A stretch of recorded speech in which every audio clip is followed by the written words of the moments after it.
This drill really focuses on hitting every golf shot in practice like it's a golf shot on the driving range. And the concept here is practicing with purpose.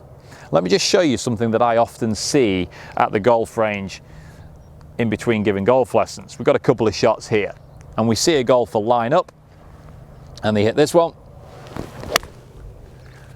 and they line up and they hit the next one.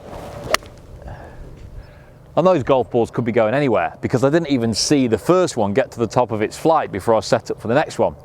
Now, in terms of a driving range business, that's fantastic for business because this guy's getting rid of 100 balls in 20 minutes. He's just raking it and beating it and raking it and beating it.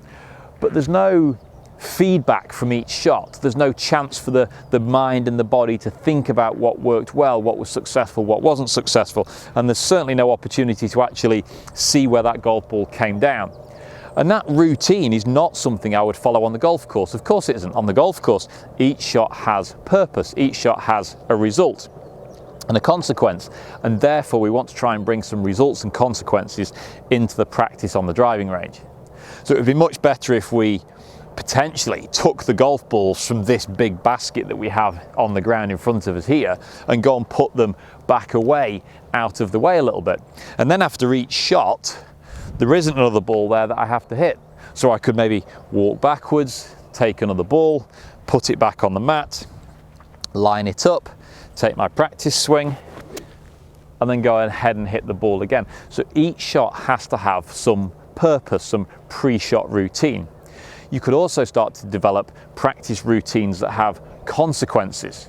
Yes, we're trying to hit the ball nice and close to the flag, but we know that on the golf course, if we hit a bad shot, it's going to go in a hazard, in a bunker. It's going to make the next shot more difficult. So just understand that on the driving range, if you're spraying the ball all over the place, it might feel wonderful here, but you're not going to be able to go out on the golf course and play really good, consistent golf.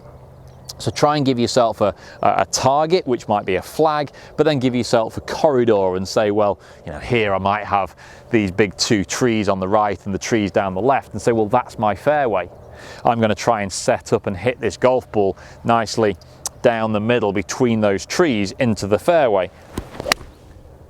And I've hit it at the yellow flag that's in the middle, and I'm quite happy with my resulting shot there, and I didn't hit out of the parameters. So each ball has a bit more time, a bit more care, a bit more purpose, and a little bit more of a concept that each one has a result and a consequence, and I want to try and practice with more purpose to improve my golf.